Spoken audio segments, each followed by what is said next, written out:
तो एक समय ऐसा था कि चाहे वो क्रिकेट हो या फिर सिनेमा जगत हो, हर जगह मुंबई के अंडरवर्ल्ड का दबदबा था। जहां भी देखो भाई लोगों की भाईगिरी चलती रहती थी। उस समय क्या था कि चाहे वो फिल्म स्टार हो, कोई भी स्टार हो, चाहे वो क्रिकेट जगत का कोई भी बड़ी हस्ती हो, उनके साथ अंडरवर्ल्ड के जो लोग हैं, जैसे कि दाऊद इब्राहिम को ले लीजिए, आज हम दाऊद इब्राहिम के बारे में ही बात कर रहे हैं। उनका काफी दबदबा चलता था। हर जगह ये लोग बिना रोक टोक के कहीं भी पहुंच जाते थे। चाहे वो हीरो हीरोइन है उनके साथ चले जाते थे, कहीं भी उनके जहाँ शूटिंग हो रही वहां पहुंच जाते थे, या फिर जो क्रिकेटर हैं कहीं भी क्रिकेट मैच होता था ये लोग वहां जाके अपना इंटरफेयर करते थे। और उनको उस समय 80 और 90 के दशक में इनको रोकना किसी के बस की बात नहीं थी, क्योंकि ये पूरे समझ लो मुंबई नहीं, पूरे एक तरीके से भारत और एक तरीके से कहें कि इनका वर्ल्ड में दबदबा इन्होंने बना के रखा हुआ था। खैर आज के टाइम में तो वो समय अब चला गया है, लेकिन आज मैं आपको दाऊद इब्राहिम से रिलेटेड एक वाकया बताऊंगा कि जब दाऊद इब्राहिम को एक समय, जिस समय उसका दबदबा चल रहा था, उस समय कपिल देव ने, भारत के जो उस समय कप्तान थे कपिल देव भारतीय टीम के, उन्होंने उनको अपने ड्रेसिंग रूम से बाहर का रास्ता दिखा दिया था, यानी भगा दिया था कि चल यहाँ से फुट ले। तो हुआ क्या है कि जो वाक्य मैं आपको दाऊद इब्राहिम का ये बताने जा रहा हूँ, ये दिलीप वेंगेशकर उस समय भारतीय क्रिकेट टीम में शामिल थे। उन्होंने ड्रेसिंग रूम का जो हाल हुआ था, जो उस समय ये घटना हुई थी, वही एक इंटरव्यू के दौरान बताया। तो ये घटना जो है 1986 और 87 के समय की है।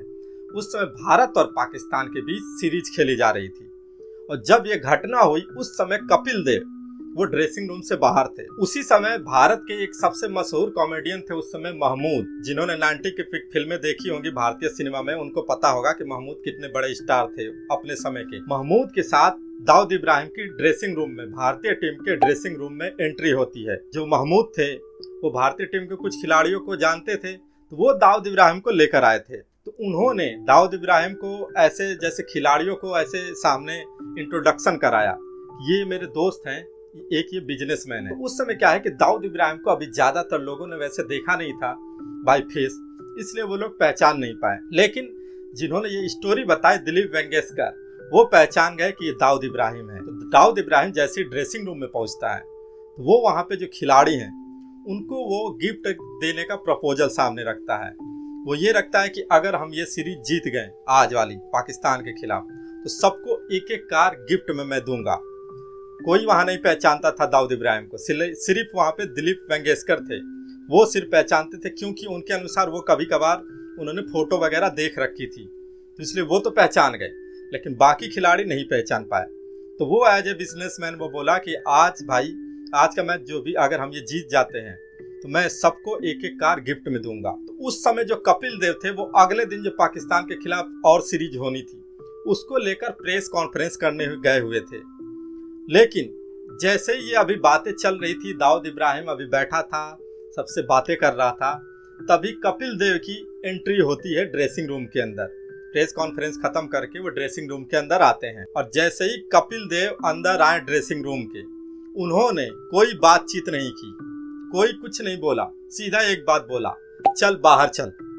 उन्होंने सीधा दाऊद इब्राहिम को बाहर का रास्ता दिखा दिया। तो ये घटना उस समय बहुत ही वायरल हुई थी, क्योंकि जैसा कि मैंने बताया कि अंडरवर्ल्ड का दबदबा उस समय बहुत था, हर जगह उनका इंटरफेयर था। अब सोच लो कि कोई किसी खिलाड़ी के ड्रेसिंग रूम में पहुंच जाता है किसी टीम के, उसका वो कितना पावरफुल होगा उस समय। अभी तो खैर ये सब भाईगिरी वगैरह ये सब हर जगह से खत्म हो चुकी है, लेकिन पहले के टाइम में ऐसा चलता था। और मैं आपको एक बात बता दूं कि जब ये घटना हुई थी उससे पहले भारत जो है 1983 का वर्ल्ड कप जीत चुका था, जिसकी वजह से भारत को भी विश्व में काफी पहचान मिल गई थी। लोग जानने लगे थे कि हाँ, भारतीय टीम ने पहला विश्व कप जीता था भारतीय टीम ने उस समय। लेकिन वो जो सीरीज चल रही थी भारत और पाकिस्तान के बीच, जिसमें वो कार देने के लिए आया था दाऊद इब्राहिम, वो सीरीज में क्या हुआ कि जावेद मियांदाद थे उस समय पाकिस्तान के खिलाड़ी जो थे, उन्होंने चेतन शर्मा जो भारत के हैं, चेतन शर्मा अभी इस समय आप देखते होंगे कमेंट्री वगैरह करते रहते हैं, तो उनकी बॉल पे लास्ट ओवर चल रहा था, लास्ट ओवर में जावेद मियांदाद ने छक्का जड़ के पाकिस्तान को जीत दिला दी थी। तो यही वो वाकया था कि उस समय आप सोचो कि जिस समय अंडरवर्ल्ड का इतना इंटरफेयर, इतना दबदबा हो, उस समय कपिल देव ने निडर होकर अंडरवर्ल्ड के डॉन को बाहर का रास्ता दिखा दिया था, जिसको कि आज तक अभी पुलिस जो है वो पकड़ नहीं पाई है। उसके ऊपर कई सारे इल्ज़ाम हैं। उसने मुंबई में बम ब्लास्ट भी करवाए थे, जिसको लेकर भारत की जो है पुलिस है उसके पीछे पड़ी हुई है। लेकिन अभी तक तो जहाँ तक खबरें आती हैं, अभी तक कुछ पता नहीं चल पाता है कि वो कहाँ है, दुबई में छिपा है, पाकिस्तान में है, कहाँ कहाँ है। अब तो कोई कहीं न्यूज़ में उसका नाम भी नहीं लिया जाता है। अब क्यों नहीं लिया जाता, ये तो भारत सरकार समझे। तो ये थी हमारी आज की स्टोरी। आप ऐसी नई नई इंटरेस्टिंग जानकारी अगर आपको चाहिए तो प्लीज़ हमारे चैनल को लाइक कर दीजिए, सब्सक्राइब कर दीजिए और अपने दोस्तों के साथ शेयर करना नहीं भूलिए। धन्यवाद।